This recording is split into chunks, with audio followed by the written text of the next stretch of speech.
الرحمن الرحیم اللہم صلی علی محمد وعلی محمد صلی اللہ علیہ وسلم۔ السلام علیکم ورحمۃ اللہ وبرکاتہ۔ ہمارا سلسلہ کتاب الحدیث سے باب الحج طرف نمبر 23 ہے۔ اس میں ہمارا سلسلہ بحث یہ چل رہا ہے کہ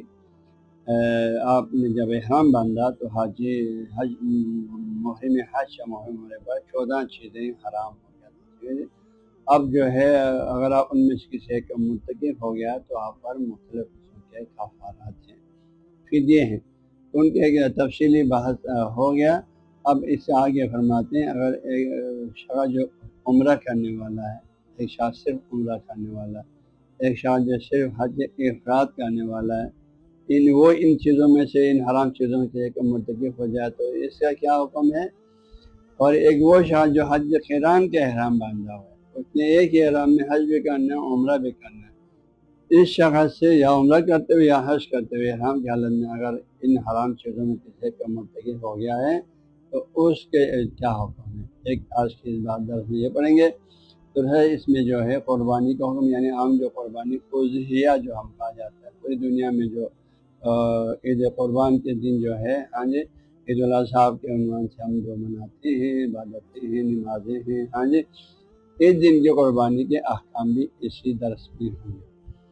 فرماتے ہیں وعلی المعتمر، وہ شخص جو عمرہ کرنے والے، صرف عمرہ کر رہے ہیں، اب الحاج المفرد، یا وہ شخص جو حج افراد کر رہے ہیں، صرف حج کر رہے ہیں، جیسے مکہ والوں نے صرف حج کر، ان کو حج کا عمرہ نہیں کرنا۔ ان لازم دم، ان میں سے اگر کسی پر کسی جیسے مثلا ان میں سے کسی نے بڑا درخت کاٹ دیا تو اس پر ایک اونٹ ہے، بدنتن ہے، درمیانہ درخت کاٹ دیا تو گائے ہے، تو ان پر اگر کوئی دم یعنی کوئی جرمانہ، دم سے مراد خون، ان پر کوئی خون بہانے کے جرمانہ لگ گیا۔ دم کا اصطلاح عام طور پر جو ہے باب الحج میں کسی حرام چیز کے ارتکاب، 14 چیز میں کسی ایک حرام چیز کے ارتکاب ہونے پر جہاں جہاں قربانی کرنا دینا پڑتا ہے نا، قربانی بطور فدیہ، تو اس قربانی کو دم سے ثابت کرتا ہے۔ دم کا معنی خون ہے، خون بہانا وہ پھر کفارے میں ہے، کسی جانور کو ذبح کرنا، خون، گائے، بکری، اس طرح۔ اگر جو ہے حج صرف عمرہ کرنے والے، صرف حج افراد کرنے والے پر کوئی دم لازم ہو جائے، کوئی قربانی لازم ہو جائے، اس کو وہ حرام چیز کے ارتکاب کے صورت میں، اور صدقہ کو یا کوئی صدقہ دینا پڑے، جیسے اگر قربانی اس کے میسر نہ ہو تو حال القارن، تو وہ شاید جس نے حج قران کرنا ہے، حج اور عمرے کو ایک ہی نیت میں ایک ساتھ کرنا ہے، تو اس پر ضیف ہوا تو اس پر جو ہے اس کا ڈبل ہوگا۔ اگر جو ہے ان دونوں کے لیے گائے ذبح کرنا تھا تو صرف عمرہ کرنے والے، صرف حج کرنے والے، حج قران کرنے والے نے وہ جس جرم کا ارتکاب اس کو دو گائے ذبح کرنے پڑے گا، یا کبھی 2 اونٹ ذبح کرنے، کبھی 2 بکری ذبح کرنے، تو اس کے لیے اس کا ڈبل ہے۔ لحجتی واجب، اس کی حج کے لیے ایک، اور عمرت ہی واجب، اور عمرے کے لیے ایک، تو چونکہ اس کا حج عمرہ ایک ساتھ ہے، عمرہ کرتے ہوئے بھی احرام اس نے کوئی محرم کا شکار ہو گیا تو بھی 2 کفارہ، بعد میں حج کرتے ہوئے کوئی غلطی کا شکار ہو گیا ان حرام محرم شکار، تو اس سمے بھی اس پر 2 قربان، جو 2 عبادت کے احرام میں ہے، حج و احرام، عمرہ دونوں کے احرام میں۔ یہ بات ختم، ایک کلی حکم بیان فرما لیا۔ ٹھیک ہے، آگے وَإِن قَتَلَ مُحْرِمَانِ، اگر 2 محرم شخص، 2 شخص جنہوں نے دونوں نے احرام باندھا وفا حج کا عمرے کا، انہوں دونوں نے قتل کیا، صیدن واحدن، ایک ہی جانور کو شکار کیا، شکار کر کے مار دیا، تو پھر ان دونوں کا یہ، تو پھر اس جانور کی جو کفارہ ہے، فدیہ ہے، دونوں پر آدھا آدھا ہوگا یا دونوں پر ایک ایک مستقل فرماتے ہیں، فعلی کل منہما، تو ان دونوں مردوں میں ہر ایک بار فدیۃ کاملہ، دونوں کو ایک مکمل فدیہ دینا پڑے گا۔ یعنی جو ایک فدیہ کا ایک جانور کا آدھا قیمت یہ دے دیں، آدھا قیمت یہ دے نہیں، بلکہ ان دونوں کو الگ الگ سے فدیہ دینا پڑے گا، مکمل فدیہ۔ پھر اس نے ایک ہرن کو ذبح کیا تو اس کے بعد میں ایک بکری ہے، تو پھر دونوں کو ایک ایک بکری ذبح کرنا پڑے گا، حالانکہ دونوں مل کر ایک ہرن کو ذبح کیا، ابھی دونوں کو ایک ایک بکری کفارے میں دینا پڑے گا۔ ختم۔ آگے وہ بے الصید، شکار کیے ہوئے جانور کو، یعنی محرم نے اپنے احرام کی حالت میں ایک جانور کو بیچ دیں، بے الصید، شکار کیے ہوئے جانور ہے اس کی گوشت کو، شکار کیے جانور کی گوشت کا بیچنا، والابتیاء، اور اس کا خریدنا، مال احرام کی حالت میں باطل باطل ہے۔ ہاں جی، بے اسے شکار کی چیز کا بیچنا بھی حرام ہے اور خریدنا بھی حرام ہے۔ یہ بات ختم ہوگی، ٹھیک ہے جی۔ آگے وَأَمَّا الْحَدْيُ لِلْمُتَمَتِّعِ وَالْقَارِنِ، اس میں قربانی کی کیا اصطلاح ہے؟ ایک تو جانور جو ذبح کرتے ہیں نا، کیا اصطلاح؟ ایک تو حدی ان کی اصطلاح ہے، ایک اضحیہ کا اصطلاح ہے، ایک دھمن کا اصطلاح ہے۔ دمن جو ہے وہ ان جانوروں کا جات جو بطور کفارہ ذبح ہے، کفارہ کسی جیسے تفصیلات بیان ہو۔ اور حج ان کی اصطلاح جو ہے نا، حج تمتع اور حج قران کرنے والے پر ایک ایک جانور مینا میں ذبح کرنا ان پر حج تمتع والے پر واجب ہے، قران والے پر مستحب ہے۔ اس جانور کو حج ان سے تعبیر کر دیتا ہے۔ ہاں جی، اور جو پوری دنیا میں جو سنت ابراہیمی کے طور پر جو جانور ذبح کرتے ہیں اس کو اضحیہ کہا جاتا ہے۔ تو یہ تین الگ الگ نام ہیں۔ تو یہاں فرماتے ہیں وَأَمَّا الْحَدْيُ لِلْمُتَمَتِّعِ وَالْقَارِنِ، ہاں جی، والمتطوع، فرماتے ہیں یہ جو حج تمتع کرنے والے پر حج ہے اس پر ایک قربانی واجب ہے، واجب ہے۔ والقارن حج قران کرنے والے پر ایک قربانی جو سال لے جا کے ابھی کل وہیں سے خرید کے ذبح کرنا اس پر مستحب ہے۔ والمتوتع ایک آدمی اپنی خوشی سے جو ہے پر واجب نہیں تھا، ایک جانور ذبح کرنا چاہتے ہیں اسی حج کے ایام میں، تو فلا یجوز، یہ جانور جو حاجی ہے اس کے لیے جائز نہیں ہے ذبح جانور ذبح کرنا، اگر ہم بھیڑ بکریاں گائے ہیں، ورنہ اگر اون ہو تو اس کا نہر کرنا، الا فی یوم النحر، مگر صرف جو ہے قربان 10 تاریخ کو جو ہے آپ نے ذبح کرنا ہے، یوم النحر 10 تاریخ کو ذبح کرنا ہے۔ حج تمتع والے بھی اپنے جانور کو، حج قران والے بھی اپنے جانور کو، اور اسی دن وہ بطور ثواب ایک اور جانور بھی ذبح کرنا چاہے متواتر کے طور پر، وہ بھی 10 تاریخ کو ذبح کرنے حاجی صاحب۔ حاجی صاحب جو حاجی بھی مینا میں کریں گے۔ والمعتمر، عمرہ کرنے والے تو اس پر کوئی واجب تو ہے نہیں، اس کے مستحب ہے، متواتر ہے، بطور ثواب وہ کوئی جانور ذبح کرنے والے کوئی جو ہے شخص کوئی جانور ذبح کرنا چاہے جو عمرے پر گیا ہو، صرف عمرے پر، ہاں جی، تو عمرہ معتمر کے لیے مروہ، اس کے لیے مروہ جو ہے، ہاں جی، صفا مروہ درمیان میں جو مروہ کی سائٹ ہے ادھر ذبح کریں، اور بھی مکہ یا مکہ کے اندر کہیں بھی ذبح کریں، اس کی گوشت کو پھر آگے سب یہ جو ہے تفصیلات آگے فرماتے ہیں جو اضحیہ ہے، جو پوری دنیا میں کی جانے والی جو قربانی ہے، وہ بعض مسلمان بھائیوں کے نزدیک جو ہے وہ واجب سمجھتے ہیں، لیکن ہمارے سید محمد نواز کے نزدیک جن کے پاس گنجائش ہے یسر ہے ان پر مستحب ہے، ثواب من اوصیت دوبارہ قربانی، جس ہم قربانی کی لفظ اصطلاح کرتے ہیں، جو پوری دنیا میں ہوتی ہے سنت ابراہیم اور سنت محمد صلی اللہ علیہ وسلم کی حیثیت سے، اور یہ مستحب بتنی اضحیہ جو ہے یہ مستحب ہے، ہاں جی، 10 تاریخ کو حاجی، یہ حاجی غیر حاجی سب مستحب ہے۔ وہ مکان ہوا، اور یہ کہاں ذبح کرنا ہے، یہ اضحیہ، یہ جو تہمت، یہ جو حجاج کرام اگر یہ اضحیہ کرنا چاہیں تو ان کا لیے تو جگہ مینا ہے، ان کے لیے مینا ہے، اور مینا میں ذبح کرنے حجاج کرام جو ہے۔ اور زمان ہوا، اور اس کا وقت کب ہے، اضحیہ کا وقت، باقی جو حج کا جو وقت ہے، جو حج عمرے کے جو حج اور حج قران و تمتع کے ہے اس کے حصے میں جو قربانی کا ایک حکم تھا وہ تو 10 تاریخ کو کرنا تھا، ہاں جی۔ اب یہ جو اضحیہ ہے، جو لوگ مینا میں رہتے ہیں حج حجاج کرام، وہ بھی اضحیہ بطور ثواب کی سنت پر عمل کرنا چاہیں تو ان کے لیے جگہ مکان مینا ہے، زمان ہوا یوم النحر 10 تاریخ کو بھی ہے، اور ثلاثۃ بعد، اور 3 دن اس کے بعد، یعنی 13 تاریخ تک جو لوگ مینا میں ہیں حجاج کرام وہ کر سکتے ہیں یہ اضحیہ کے جانور کا ذبح کرنا۔ اور یہ جو 3 دن بعد تک جو ہے ان کو 4 دن کی گنجائش، واہ لمن کان بمنا، یہ ان لوگوں کے لیے جو مینا میں ہیں حج کو گیا ہوا۔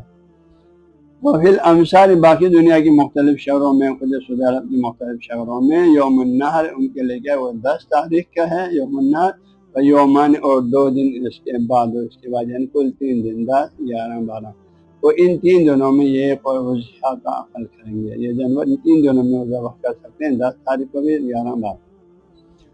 وہ مسامیر الدماء، اس کے علاوہ باقی جو آپ نے ثواب کے لیے کوئی بھی خون بہانے جو مینا میں جا کر حج عمرے کو جا کر ان کے لیے فلا تتقید، ان کے لیے کوئی قید نہیں، بیوم النحر 10 تاریخ کے ساتھ قید نہیں، اور شوق سے کوئی جانور وہاں پہنچ کر ذبح کرنا چاہیں، ولا بایام التشریق، نہ جو ہے ایام تشریق کے ساتھ ہے، 11 12 13 جو ذی الحجہ کی، ان کے ساتھ بھی خاص نہیں ہے، بل حیث اتفاق، بلکہ جہاں بھی آپ کو جو حجاج کرام کو جہاں بھی اتفاق ہو وہ ذبح کر لیں۔ ولیکن فرماتے ہیں لا یجوز الا فی الحرم، یعنی جو لوگ حج کو گیا ہوا ہے، حجاج کرام عمرے پر گیا ہوا کوئی قربانی بطور ثواب ذبح کرنا چاہیں، فرماتے ہیں ان کے لیے اور جہاں ذبح کرنا چاہیں تو کر، لیکن جہاں سے مراد کیا ہے، حرم کے حدود میں کرنا ہے، لا یجوز الا فی الحرم، حرم کے حدود میں، تو کافی مطلب بچ جاتا ہے۔ ہاں جی، طالباً ہر طرف جو ہے ایک جانب 20 کلومیٹر، ایک جانب 16 کلومیٹر، 12 کی ایک جانب 6 کلومیٹر، مجموعی طور پر اوسطاً کم از کم جو ہے 10 کلومیٹر چاروں طرف بن جاتا ہے کعبہ کی۔ ہاں جی، تو یہ حدود حرم کے بن جاتے ہیں، اسی کے حدود کے اندر، یوں سمجھو مکہ شہر کے اندر۔ ولا تصدق بمال، اور جو حجاج ہم کوئی صدقہ کرنا چاہیں تو وہ کوئی مال بھی صدقہ نہ کریں، الا فی، مگر حرم ہی کے حدود میں کرنا ان کے لیے باعث ثواب ہے، وہاں کرنے کا حکم ہے۔ یہ بات ختم۔ اب فرماتے ہیں جو لوگ حجاج کرام ہیں، حج کو گیا ہوا ہے، ہاں جی، واپس انہوں نے اوذیہ کیا ہے، جو قربانی جو سنت قربانی ہے وہ انہوں نے کیا، ہاں جی، تو اب اس کے گوشت کے بارے میں فرما دیں، وَيَقْرُ مَقْرُوحِ أَن يُخْرِجَ، ہاں جی، یعنی باہر نکال کے لے آنا، یخرج من اوذیتی، اپنے اوذیہ کے گوشت، جانور کے گوشت میں سے، شین کوئی چیز، یعنی اس کے گوشت کے میں سے کچھ بھی، من مینا، مینا کے حدود سے، کیونکہ مینا میں ذبح کرنا ہے تو مینا کے حدود سے وہ گوشت باہر لے کے نہ آئے۔ ولا باس، البتہ کوئی حرج نہیں، بالصنام، اونٹ ہو تو اس کے کوہن، جو وہ دوسرے کاموں میں آ جاتے ہیں، اگر ان کو استفادہ کرتے تھے، ان کے صنام کو لے کے آ جائیں تو کوئی حرج نہیں ہے۔ اور مما یضاحی غیر ہو، یا اس گوشت میں سے وہ کچھ گوشت ایسا جو انہوں نے کہا دیا تھا، کچھ ایسا جو ہے وہ مکہ مینا سے باہر مکہ لے کے آ کے وہاں کھا لیں، آپ اپنے گاؤں تبرکن لے کے آ جائیں تو وہ الگ بات ہے۔ اچھا، جو بھی اوذیہ کے گوشت کے بتا رہے ہیں، باقی جو حج کے عمرے کا جو آپ کے حج کے کا جو جانور ہے وہ وہیں پر ہی آپ نے دینا ہے، اس کا گوشت وہیں پر خرچ کرنا، اس میں کوئی چھلک نہیں ہے۔ یہاں پر یا صنام کو لے آئیں، یا اس جو وہ جانور جو اوذیہ کے جو قربانی کے طور پر جو سنت ابراہیمی ہے تو دوسرے بھائی نے کیا تھا، کچھ نہ کچھ گوشت آپ کو بطور ہدیہ دے دیا، تو وہ اس گوشت میں سے آپ لے کے آ سکتے ہیں، ہاں جی، وہ مینا سے باہر لے آ سکتے ہیں، لیکن خود کے قربانی میں سے نہیں لے آ سکتے۔ اب آگے فرماتے ہیں وہاں یکفی حج تمتع عن الوشد، جو جنہوں نے حج تمتع کیا، حج تمتع کرنے والے قربانی واجب ہے، تو آیا اس کے لیے جو ہے ایک اضحیہ بھی کرنا چاہیے یا نہیں؟ فرماتے ہیں اس کے لیے وہی جو اس نے تمتع، ایک جانور جو حج کے عمل کے حصے میں آتا ہے، واجب ہے اس حاجی پر، اس کے لیے وہی جانور جو حج اس نے ذبح کیا ہے واجب طور پر، اس کے لیے وہی کافی ہے، اور تمتع نہ کریں تو کوئی حرج نہیں ہے، ابھی وہ اضحیہ نہ کریں تو کوئی حرج نہیں، کافی ہے حج تمتع۔ حج تمتع کے مد میں جو جانور ذبح کرنا تھا وہی حج تمتع کرنے والے کے لیے کافی عن الاضحیۃ، یعنی 10 11 12 کو جو اضحیہ جو پوری دنیا میں جو سنت قربانی کرتے ہیں وہ نہ کریں، ہاں، اضحیہ کرنے سے کافی ہے، اس کی ضرورت نہیں ہے گویا کہ حج تمتع والے کے لیے، کیونکہ انہیں ایک جانور واجبی طور پر ذبح کیا اپنے حج کے ایام میں۔ ولو جمع، البتہ اگر کوئی مالدار اللہ نے مال دولت دیا وہ جمع کریں دونوں کو، یعنی وہ اپنا حج تمتع کا جو واجب قربانی ہے وہ بھی کرے، پھر ایک جانور 10 تاریخ کو یا 11 12 13 تک ان کے گنجائش حجاج کے لیے وہ سنت قربانی، سنت ابراہیمی پر بھی عمل کریں، وہ کانا افضل، تو یہ افضل۔ حرمتیں ولو لم یجد الاضحیہ، 10 تاریخ کو اضحیہ کے لیے آپ کو، یعنی جو اضحیہ سنت ابراہیمی ہے اس کے لیے آپ کو جانور نہ ملے، نہ پہنچے، جانور نہ ملے تو تصدق بھی سامان ہے، اس کی قیمت کو آپ صدقہ کریں، جو جاز قرآن میں قیمت سے ختم۔ یہ بات آگے فرماتے ہیں ولا یا چنی، وہ بھی حجاج کے ساتھ خاصی، کی بات یہاں حج تمتع کا ذکر ہو رہا ہے اس وجہ سے، اچھا، ورنہ یہاں فرماتے ہیں اگر کسی کو بھی دنیا کے کسی کونے میں بھی اگر ایک آدمی اضحیہ کرنے کی ضرورت، یہ سمجھاتا ہے اضحیہ کے جانور ذبح کرنے کے موقع جیسے کافی ملکوں میں یہ زیادہ ہوتا ہے، 5 جانور ہی آپ کو نہیں ملتا، ملیں تو ذبح کرنے کی جگہ ملنے ملتا ہے، ممنوع ہے، تو ایسے صورت میں آپ قربانی کی قیمت کو آپ صدقہ کریں۔ ہاں جی، تو یہ اس شخصی کے عبارت سے یہ سمجھیں۔ آگے آپ قربانی کا جو جانور ہے حج کے جو حج تمتع قران والے پر تمتع پر واجب، قران والے پر سنت ہے، وہ جانور ہو، یا ابھی اوزیہ کے لیے جو جانور کل دنیا میں ذبح کرتے ہیں جانور کے شرائط فرماتے ہیں۔ ولا یجوز جائز نہیں ہے المعیب عیبدار جانور للحج، حج کے بھی حج کے لیے حج سے مراد یعنی حج تمتع قران کے جو حصے میں جو قربانی آتا ہے، تمتع والے پر واجب کے قربانی، قران والے پر سنت قربانی ہے، اس قربانی کے لیے بھی عیبدار جانور کا قربان کرنا جائز نہیں ہے، اس کا ذبح جائز نہیں ہے۔ والعضیہ اور عضیہ جو سنت ابراہیمی پوری دنیا میں کرتے ہیں اس کے لیے بھی عیبدار جانور جائز نہیں ہے، جائز نہیں ہے۔ اور وہ عیبدار سے عیب سے کیا مراد ہے؟ تب مقتول یدی، جیسے وہ جانور جس کا ہاتھ کٹا یعنی اگلا ہاتھ پیر کٹا ہوا، رجلی یعنی پیر پچھلا پیر کٹا ہوا ہے، ہاں وہ زخمی ہے کٹا ہوا ہے، والاذن کان بالکل جڑ سے کٹا ہوا ہے، شفاۃ خون کٹا ہوا ہے، والذائبۃ العین اس کے جو ہے آنکھیں چل گئی ہوئی ہے، والاجفا ہاں جی جو نہایت کمزور ہے، والارجاء لنگڑا ہے صحیح طریقے سے چل نہیں سکتا ہے، والاورا ایک آنکھ سے کانا ہے، والشولا ہاں جی اور شولا یعنی آزاد شل ہے، فالی زدہ ہے کہ آزاد جو اس میں روٹی ہے، ہاں جی فالی زدہ ہے آزاد شل ہوں، والجربا یا خارش کی بیماری کا شکار، یہ سارے معذور جانور ہیں اللہ لا تمشی الا المنسا، کیونکہ یہ سارے بیمار اس زمانے میں تو یہ سب مینا سے ساتھ لے کے چلنا تھا نا، ان کو لے کے چلنا ہے، اس میں تو بیماری تو چل بھی نہیں سکتے ہیں، کمزور ہے، چلنے لنگڑا ہے، نابینا ہے، چل نہیں سکتے ہیں، لہٰذا ان کے معیوب جانور میں سے کوئی بھی آپ نے اپنے نہ حج عمرے کے جو آپ کے حج کے حصے کا جو حد ان کے جو عنوان سے جو جانور ذبح کرنا تھا واجب یا مستحب وہ اس کے لیے بھی جائز نہیں ہے، اور سنت ابراہیمی کی جائز نہیں ہے۔ یہاں تو ہمارے مینا جو مینا تک چل کے تو قربان گاہ تک چل کے نہ جا سکے، آج کل تو چل کے جانے کا تو موضوع نہیں ہے، وہیں پر ان کا جو انہوں نے فٹیں بنایا ہوا ہے وہیں پر ذبح کرنا ہے، تو وہاں بھی یہ شرائط ہے، چل کے جانے کے شرط نہیں ہے، وہاں بھی جو ہے یہ معیوب جانور خواہ شہروں میں دنیا کے شہروں میں ہو خواہ مینا میں ہو جہاں بھی ہو، یہ جو ان 10 عیوب کا شکار جانور فرمایا لا یجوز ان کا قربانی جائز نہیں، اگر آپ کریں گے تو آپ کو قربانی ہوگا، سنت ابراہیم میں ادا نہیں ہوگا، ادھر واجب قربانی وہ ادا نہیں ہوگا۔ تو پھر کیسا ہونا چاہیے قربانی کے یہ جانور؟ فرماتے ہیں وہ یم بگے ہاں جی مناسب و سزاوار یہ ہے، یہ قربانی ہوئی بہتر صورت ہے، مطلب وہ یہاں پر بہتر صورت یہ ہے کہ قربانی کے جمع یکون عملہ، ہاں عملہ یعنی خوبصورت ہو جانور،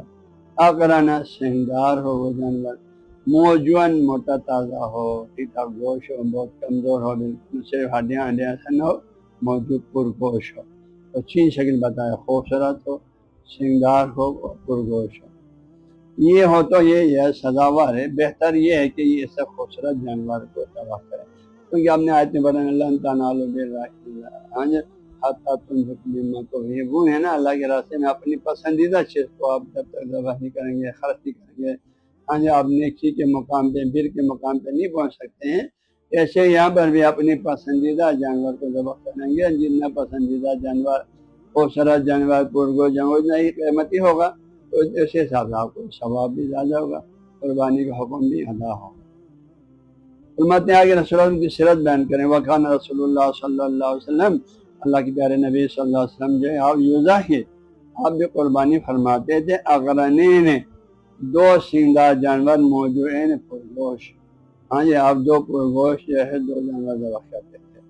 ہاں جی اقرنین موجوعین 2 سینگدار تازہ جانور آپ ذبح کرتے تھے۔ اب 2 کیوں کرتے تھے یہاں تو نہیں لکھا، ویسے دوسرے حدیث فرماتے ہیں آپ ہمیشہ امت کے فکر میں ہوتے تھے، لہٰذا ایک جانور اپنی طرف سے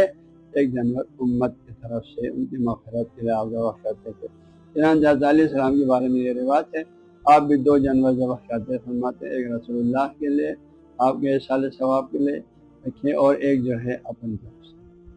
اب ان کی عمر ان جانوروں کے کم سے کم عمر کتنا ہونا چاہیے؟ فرماتے ہیں والاقل کم سے کم عمر ان یکون من البقری وہ گائے سے، والماز بکرا ہو تو ذو سنتین 2 سال ہونا چاہیے، بکرا اور گائے ہو تو 2 سال ہونا چاہیے، ومن الزانی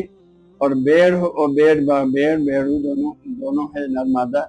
اس میں وشات اور بکری، ان دونوں کے لیے ذو سنتین 1 سال ہوتا ہے۔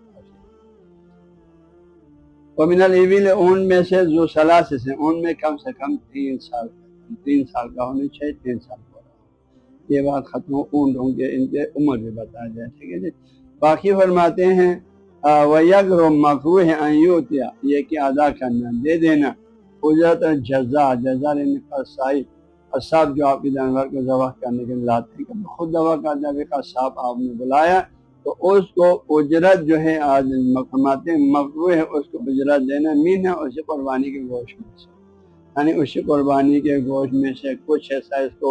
اجرت اور مزدوری کے طور پر دینا، یہ مکروہ ہے۔ آپ اس کو اجرت